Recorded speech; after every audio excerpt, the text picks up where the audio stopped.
चलिए आज हम लोग प्रारंभ करते हैं यूजीसी नेट के सिलेबस के बारे में। क्या सिलेबस है, तैयारी करने के पूर्व सिलेबस जानना बहुत जरूरी है।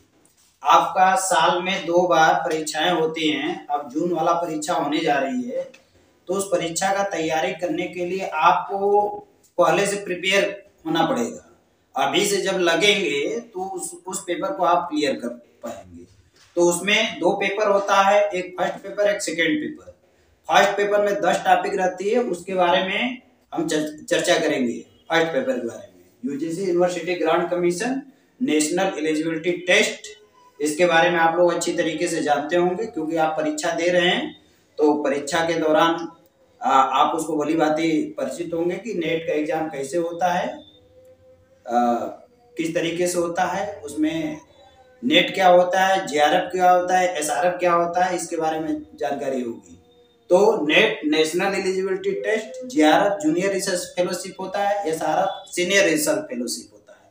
तो ये मेरिट के आधार पर आपको नेट का दिया जाता है सर्टिफिकेट।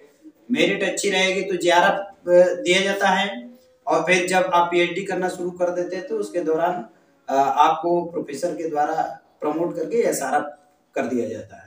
तो ये सारी चीज है, उसको क्वालिफाई करने के लिए फर्स्ट पेपर हम लोग देखने जा रहे हैं कि फर्स्ट पेपर में क्या क्या सिलेबस रखा गया है। इसकी विधिवत जानकारी आपके पास होनी चाहिए।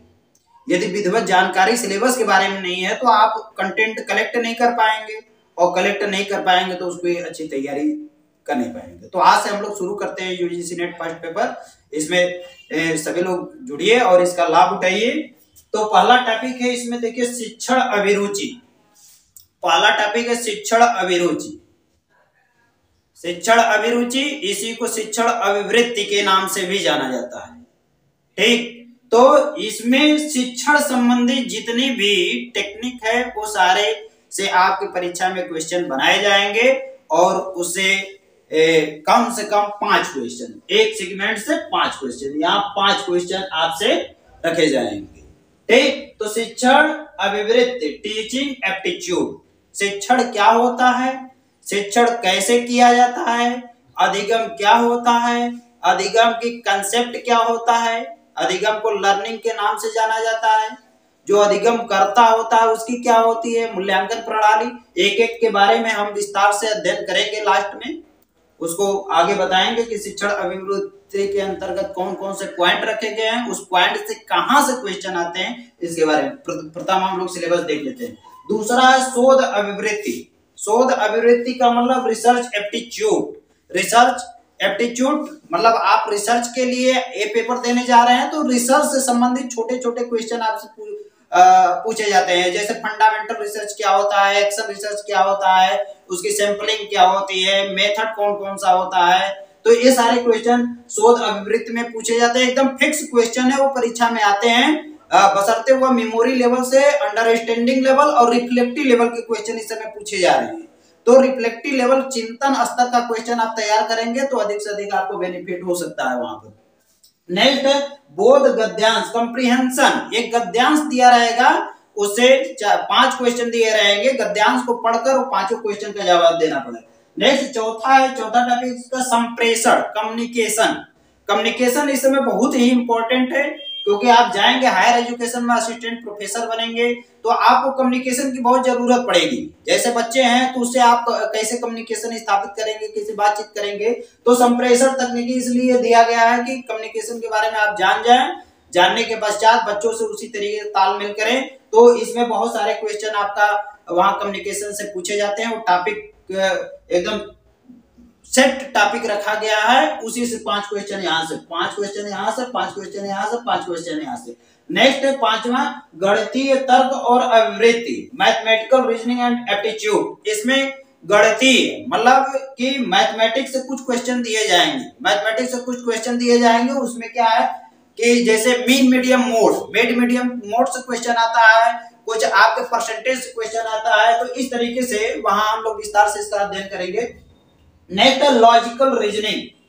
अब रीजनिंग में भी आप लोग पढ़े ही होंगे, कुछ जानते ही होंगे। लॉजिकल रीजनिंग में अधिकतम नंबर सिस्टम से एक क्वेश्चन फिक्स रहता है आपके परीक्षा में। नंबर सिस्टम, ब्लड रिलेशन, कभी कभी कैलेंडर से दे देता है, कोडिंग डिकोडिंग से दे देता है। तो ये सारे चीज यहाँ पर हम लोग अच्छे से विस्तार से अध्ययन करेंगे। नेक्स्ट है आंकड़ों की व्याख्या, डाटा इंटरप्रिटेशन। डाटा इंटरप्रिटेशन में एक डाटा दिया रहेगा, अब डाटा के अंतर्गत 5 सवाल दिए रहेंगे, उस डाटा को पढ़कर 5 सवाल का आंसर देना पड़ता है। तो डाटा को कम से कम 10 कलेक्शन करिए, 10 को उसको अच्छे से उसको पढ़िए, देखिए। जब करेंगे उसको डाटा को देखेंगे, 8-10 क्वेश्चन आप कर ले जाएंगे तो उससे एक आइडिया आपको बन जाएगा कि पेपर में आएगा तो हम कैसे करेंगे। तो ये 5 क्वेश्चन तो समझिए सेट हो जाता है एकदम। आप डाटा को देखें, डाटा के हिसाब से करना चाहे तो आप वहां पर आराम से 3 या 4 क्वेश्चन सही कर लेते हैं। एक आधे क्वेश्चन जो लॉन्ग कैलकुलेशन आता है वो नहीं हो पाता है। ठीक, अब नेक्स्ट देखते हैं सूचना, 8वां सूचना और संचार प्रौद्योगिकी, ICT, information and communication technology. Information, इस समय IT का सेक्टर चल रहा है, इंफॉर्मेशन बहुत तेजी से चल रहा है। तो कैसे उसका हम कैसे प्रसार करते हैं, किस जैसे YouTube चैनल हो गया, फेसबुक हो गया, इंस्टाग्राम हो गया, इस सारे से सूचनाएं दी जाती है, बहुत जल्दी जन जन तक पहुंचाने में मददगार हो रहा है। तो उस तरीके से इसका प्रयोग करके हम अपने बच्चों तक कैसे पहुंचा सकते हैं, जो भी हमें टॉपिक दिया जा रहा है उस टॉपिक को बच्चों तक पहुंचाना है तो किस तरीके से पहुंचा सकते हैं। तो इंफॉर्मेशन एंड कम्युनिकेशन टेक्नोलॉजी में आपको पॉइंट दिए गए हैं, उस पॉइंट से टॉपिक दिए गए हैं, उस टॉपिक से आपसे क्वेश्चन 5 क्वेश्चन यहां से भी पूछे जाएंगे जिसका आपको जवाब देना पड़ता है। नेक्स्ट है लोग, विकास और पर्यावरण। 9वां लोग, विकास और पर्यावरण, वेरी वेरी इंपॉर्टेंट टॉपिक है। लोग क्या होते हैं, उसके विकास के बारे में क्या होता है, और पर्यावरण मेरा क्या है, इन्वायरमेंटल। इससे भी क्वेश्चन 5 क्वेश्चन पूछे जाते हैं। काफी हद तक ग्लोबल लेवल तक के क्वेश्चन पूछे जाते हैं। जैसे टॉपिक इसमें भी फिक्स कुछ टॉपिक है जहां से हमेशा क्वेश्चन आते हैं, जैसे ग्लोबल वार्मिंग है, एसिड रेन है, ओजोन लेयर है, फिर उसके बाद पॉल्यूशन है, एयर पॉल्यूशन, वाटर पॉल्यूशन इत्यादि से क्वेश्चन यहाँ से बनते हैं। फिर उसके बाद डिजीज है, उस तरीके से। फिर उसके बाद गवर्नमेंट की बहुत विकास संबंधी प्लानिंग है, उस प्लानिंग को कैसे किस तरीके से यहाँ लोग है, लोगों के लिए गवर्नमेंट की क्या व्यवस्थाएं हैं, किस तरीके से पॉलिसी बनाकर लोगों तक पहुंचाने का प्रयास कर रही है, इत्यादि चीज इसमें लोग, विकास और पर्यावरण में हम लोग अध्ययन करेंगे। नेक्स्ट है उच्च शिक्षा प्रणाली।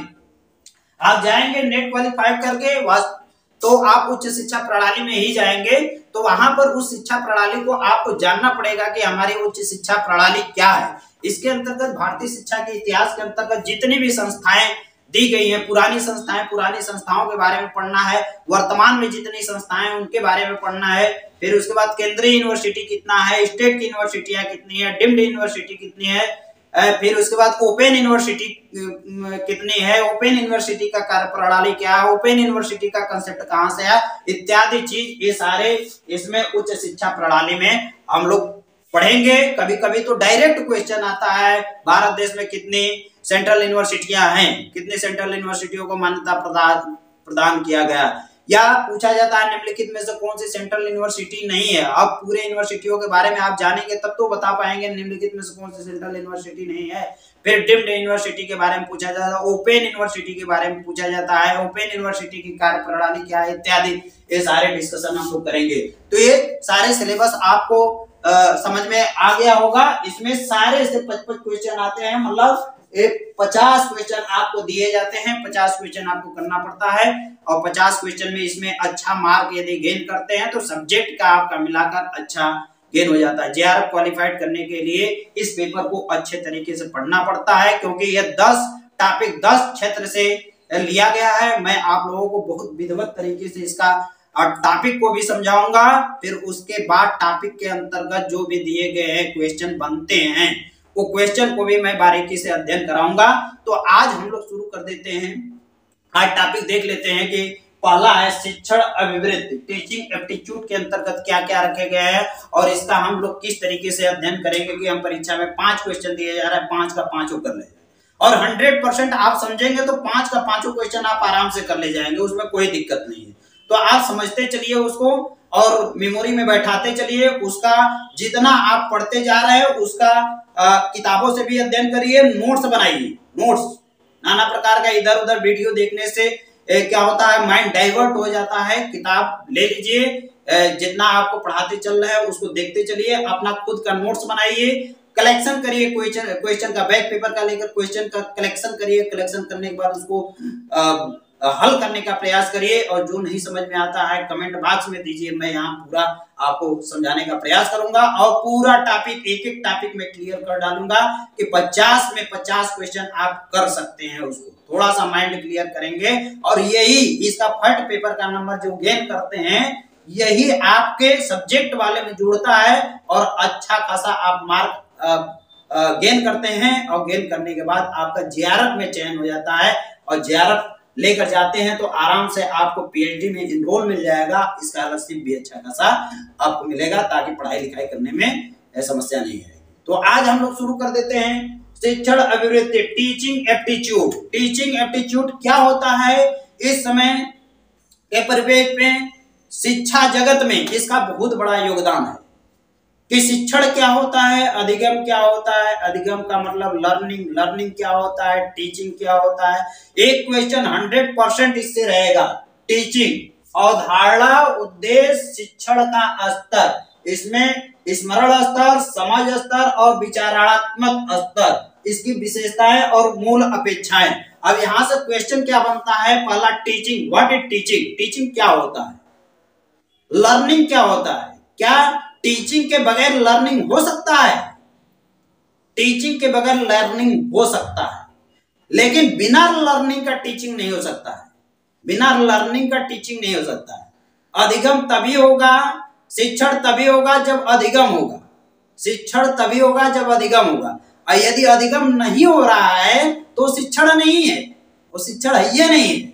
आप बच्चों को पढ़ाए और पढ़ाने के बाद बच्चे उसको गेन नहीं कर पाए, बच्चे आउटपुट नहीं दे पा रहे हैं, तो इसका मतलब आपका टीचिंग नहीं हुआ। जैसे मैं आपको पढ़ा रहा हूं, शिक्षण अभिवृत्ति के बारे में बता रहा हूं, और इसके बारे में पढ़ने के पश्चात आप नहीं बता पाएंगे तो मेरा कोई टीचिंग नहीं हुआ, क्योंकि आपके अंतर्गत अधिगम नहीं हुआ है।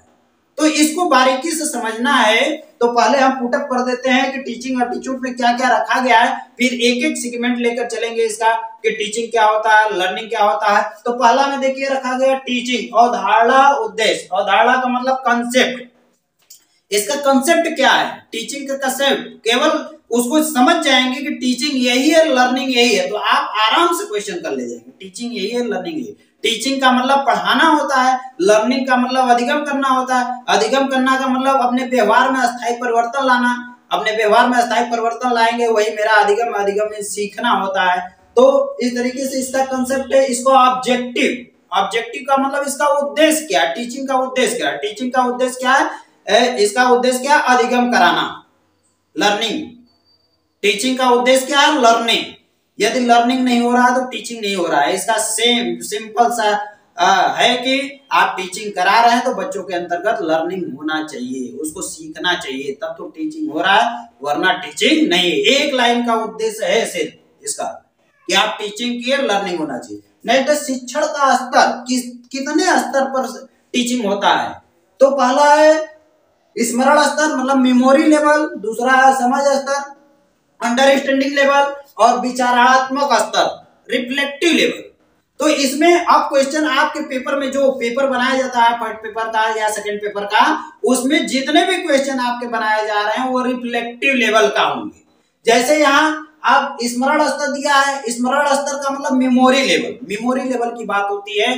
जैसे हम पढ़ाते हैं कुछ चीजें बच्चों को रटवा देते हैं, रटना जो भी होगा वो मेमोरी लेवल का होगा, और कुछ चीजें हम समझा देते हैं तो उसको समझ में आ जाता है, वो अंडरस्टैंडिंग लेवल का होता है। और रिफ्लेक्टिव लेवल का मतलब बच्चे खुद विवेचना करना शुरू कर देते हैं, उस पर तर्क वितर्क करना शुरू कर देते हैं, उसका कुछ प्रोजेक्ट बनाना शुरू कर देते हैं। तो जब हम विचारात्मक स्तर पर पहुंचते हैं तो मेरा टीचिंग हायर लेवल का हो जाता है, उच्च स्तर का हो जाता है। ज्ञान, बोध, प्रयोग, विश्लेषण, संश्लेषण, मूल्यांकन, जो ज्ञानात्मक ब्लूम टैक्सोनॉमी के अंतर्गत ज्ञानात्मक दिया गया है, ज्ञान, बोध, प्रयोग, विश्लेषण, संश्लेषण, मूल्यांकन, तो जो मूल्यांकन वहां पर किया जाता है विचारात्मक स्तर पर, वह उच्च स्तर का होता है। तो इससे भी क्वेश्चन आपका बनता है, 100% क्वेश्चन यहाँ से आएगा ही आएगा।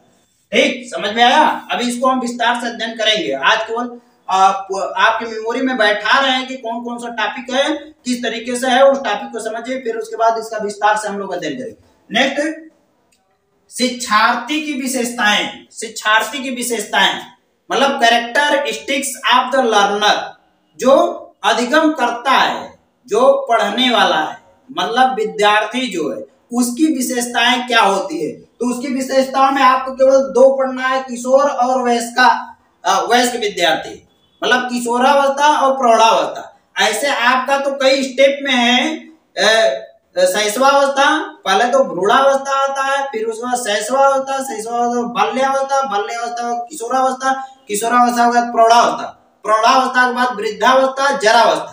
लेकिन वृद्धावस्था जरावस्था नहीं पढ़ना है, क्योंकि आपको दिया गया 30 साल का टाइम, तो आपको 12 जो किशोरावस्था का स्टार्टिंग है 12 वर्ष से लेकर 30 वर्ष तक की विशेषताएं जो है उस विशेषताओं को पढ़ना है, ताकि वहां से जो बच्चों के विशेषताओं के बारे में आप जानेंगे तो आप टीचिंग उसको अच्छे तरीके से करा सकते हैं।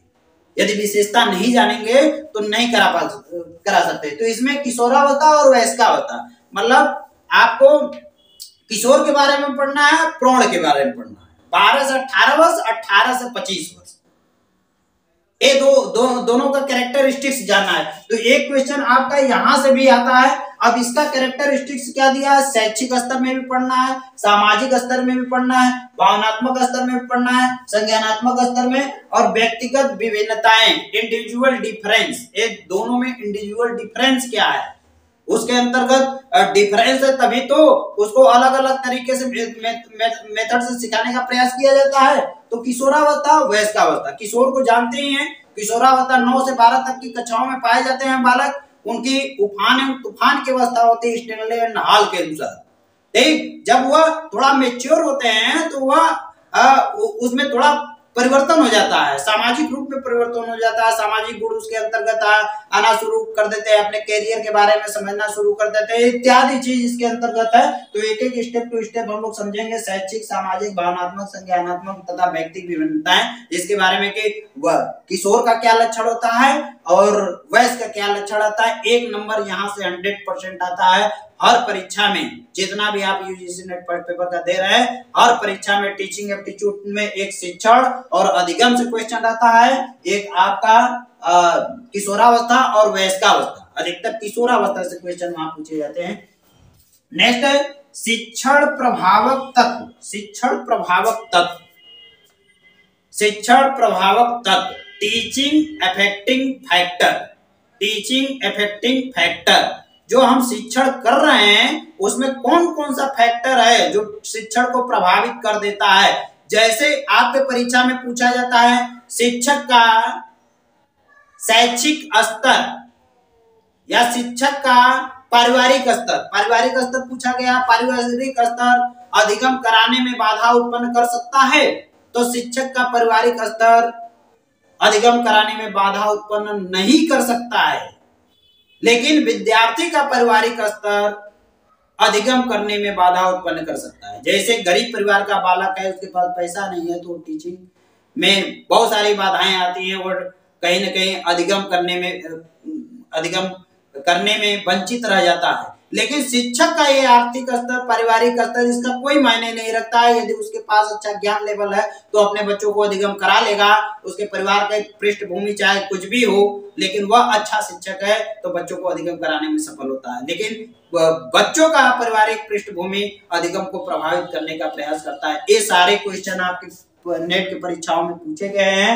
तो यहाँ पर हम लोग देखेंगे शिक्षण प्रभावक, टीचिंग इफेक्टिंग फैक्टर, इसमें शिक्षक संबंधी है, सहायक सामग्री संबंधी, संस्थागत है, संस्थागत सुविधा है और शैक्षिक वादा। शिक्षक संबंधी मैंने बता दिया, इसी से संबंधित हम लोग विस्तार से अध्ययन करेंगे। सहायक सामग्री, जो टीचिंग कराने में सहायक सामग्री होती है, उसका भी बहुत बड़ा रोल होता है। संस्थागत सुविधाएं, जो संस्थान है वहां पर सुविधाएं यदि उपलब्ध नहीं है वो भी प्रभाव डालता है। शैक्षिक वातावरण, यदि वातावरण वहां सही नहीं है तो भी प्रभाव डालता है। जैसे BHU यूनिवर्सिटी है, वहां पर जाएंगे लंका पर तो आपको देखने को मिलेगा कि वहाँ शैक्षिक वातावरण है, सभी लोग यूजीसी नेट के बारे में चर्चा करते हैं, सभी लोग सिलेबस के बारे में चर्चा करते हैं, एक दूसरे से कम्युनिकेशन स्थापित करते हैं, क्वेश्चनों पर डिस्कशन करते हैं। तो ये शैक्षिक वातावरण से संबंधित है। तो यहाँ पर क्वेश्चन अधिकतर शिक्षक से संबंधित, शैक्षिक वातावरण से संबंधित आता है। परीक्षाओं में काफी हद तक रिपीट क्वेश्चन किए जाते हैं और कुछ कभी कभी यहाँ सहायक सामग्री और संस्थागत सुविधाओं के बारे में दे दिए जाते हैं। नेक्स्ट आता है उच्च अधिगम संस्थानों में शिक्षण की पद्धति अध्यापक केंद्रित बनाम शिक्षार्थी केंद्रित, मतलब टीचर सेंट्रलाइज मेथड है और child centralize method, teacher centralize method और चाइल्ड सेंट्रलाइज मेथड। जैसे व्याख्यान विधि है, ये व्याख्यान विधि मतलब लेक्चर मेथड क्या होता है, लेक्चर मेथड टीचर सेंट्रलाइज होता है, टीचर सेंट्रलाइज मतलब ये व्याख्या करता चला जाता है। व्याख्यान विधि बहुत परंपरागत विधियां हैं, परंपरा से चली आ रही है, लेकिन इससे काफी हद तक बच्चों को लाभ नहीं होता है। लेकिन जब वहां पर दूसरे मेथड का प्रयोग किया जाता है, जैसे आप चले जाए प्रोजेक्ट मेथड, आप बच्चों को प्रोजेक्ट दे दीजिए बनाने के लिए, तो जब प्रोजेक्ट बनाते हैं तो उनके दिमाग में A to Z वह बैठ जाता है। टूरिज्म मेथड, टूर जब ले जाते हैं बच्चों को तो अवलोकन कराते हैं, उसके माध्यम से दिमाग में बैठ जाता है। तो ये सारे जो भी पिक्चर दिया जाता है, पिक्चर मेमोरी में बैठा दिया जाता है बालक को अधिक। तो ये सारी विधियों के बारे में हम लोग यहाँ अध्ययन करेंगे कि कौन कौन से उच्च शिक्षण संस्थानों में विधियों का प्रयोग किया जाता है, उस विधि का लाभ क्या है, उस विधि के माध्यम से हम अधिगम कैसे कराते हैं, बच्चों तक पहुंचाने का प्रयास कैसे करते हैं, शिक्षक केंद्रित कौन सा है, स्टूडेंट केंद्रित कौन सा है। तो ये सारे मेथड के बारे में हम लोग विस्तार से अध्ययन करेंगे। फिर इसके बाद आता है मूल्यांकन प्रणाली। तो मूल्यांकन प्रणाली में मूल्यांकन के तत्व और प्रकार, उस शिक्षा में विकल्प आधारित क्रेडिट प्रणाली में मूल्यांकन, कंप्यूटर आधारित परीक्षा मूल्यांकन पद्धतियों में नवाचार। अब मूल्यांकन किया जा रहा है, मापन में मूल्यांकन दो फैक्टर चलता है। एक मेजरमेंट होता है, मेजरमेंट का मतलब मापन होता है, मूल्यांकन का मतलब इवैल्यूएशन का मतलब मूल्य का अंकन करना है। तो इसमें बहुत सारे चीज इस समय चल रहे हैं, जैसे निदानात्मक मूल्यांकन है, उपचारात्मक मूल्यांकन है, संरचनात्मक मूल्यांकन है, योगात्मक मूल्यांकन है। ये सारे मूल्यांकन का इस समय प्रयोग किया जा रहा है, बेसिक से लेकर हायर एजुकेशन तक ये सारे चीज है। और इसी मूल्यांकन के बारे में आपको परीक्षाओं में पूछे जा रहे हैं कि मूल्यांकन कैसे करेंगे, किस तरीके से मूल्यांकन के कौन कौन से तत्व है, मूल्यांकन की प्रणालियां क्या है, मूल्यांकन कैसे किया जा रहा है, क्या एक क्वेश्चन पूछकर बच्चों का मूल्यांकन किया जा सकता है कि नहीं किया जा सकता है। एक क्वेश्चन से किसी का मूल्यांकन नहीं होगा। जैसे आप किसी भी व्यक्ति से एक क्वेश्चन पूछ दिए तो उससे मूल्यांकन नहीं हो पाएगा। उसका मूल्यांकन करने के लिए उसका शैक्षिक, सामाजिक, आर्थिक, नैतिक, संवेगात्मक इत्यादि चीजों का हम बारीकी से जब अध्ययन करते हैं तो उसके अंतर्गत गुणों को देखते हैं। हो सकता है कि बालक पढ़ने में तेज न हो, लेकिन सिंगिंग करने में तेज हो, डांसिंग करने में तो अच्छा वह गाना बना लेता हो और गाकर अपने आप को प्रेजेंट करता हो। तो इस तरीके से देखा जाता है वहां पर। तो उस बच्चे का मूल्यांकन सही तरीके से होना चाहिए। जो सही तरीके से मूल्यांकन नहीं हो रहा है तो कहीं ना कहीं बालक का सही तरीके से अधिगम कराने में असफल हो रहा है अध्यापक। तो इस तरीके से ये शिक्षण अभिरुचि है। शिक्षण अभिरुचि में कितने टॉपिक दिए गए हैं, तो एक एक क्वेश्चन 5 क्वेश्चन यहाँ से आएगा और 5 क्वेश्चन को आप बारीकी से अध्ययन करेंगे तो आराम से करने में कोई समस्या नहीं होगी। तो जहां तक मुझे उम्मीद है कि पूरा आप यूजीसी नेट फर्स्ट पेपर में क्या क्या टॉपिक आने वाला है, क्या क्या टॉपिक रखा गया, उसके बारे में आप जानकारी हो गई है। नहीं तो इसको वीडियो को बार बार देख लीजिएगा कहाँ है, किस तरीके से। फिर उसके बाद टीचिंग एप्टीट्यूड में कौन कौन से टॉपिक रखे गए हैं, इस टॉपिक को हम आपके समझ प्रस्तुत कर दिए हैं। तो इसको देख लीजिएगा, अपनी मेमोरी में बैठा लीजिएगा। नेक्स्ट वीडियो में मैं शिक्षण और अधिगम, टीचिंग एंड लर्निंग, ये दोनों साथ साथ प्रक्रियाएं चलने वाली है। इसको अच्छे तरीके से मैं एक्सप्लेन करूंगा। वहां पर ये सारे एक एक पॉइंट आपके समझ रखूंगा। उसमें जो भी संबंधित क्वेश्चन बनने वाले हैं, आपकी परीक्षा में आने वाले हैं, या परीक्षा से संबंधित जितनी भी समस्याएं रहेंगी उस समस्याओं का समाधान करेंगे। फिलहाल आप सिलेबस के बारे में आज चर्चा इस वीडियो में किया गया है। इस वीडियो में सिलेबस को अच्छी तरीके से और इससे संबंधित और देख लीजिए जो है कि ये सारे चीजें, इसका मटेरियल भी आपको उपलब्ध है। ये सर्च कर लीजिएगा LT मैथ टेलीग्राम। एक ग्रुप है आपका उसको सर्च करके आप ज्वाइन कर लीजिए। वहां पर आपको इससे संबंधित मटेरियल प्रोवाइड कर दिया जाएगा ताकि आपको पढ़ने में कोई समस्या नहीं होगी। इसको इस तरीके से वीडियो को देखते रहेंगे आप तो मुझे नहीं लगता है कि आपको कोई समस्या होगी। ये टीचिंग एप्टीट्यूड मात्र 3 या 4 वीडियो में मैं आपको अच्छे तरीके से समझा दूंगा और क्वेश्चन अच्छे तरीके से करा दूंगा। इसको आप देखते रहिए। इस टेलीग्राम ALT मैथ सर्च करके ALT मैथ टेलीग्राम ग्रुप को ज्वाइन कर लीजिएगा।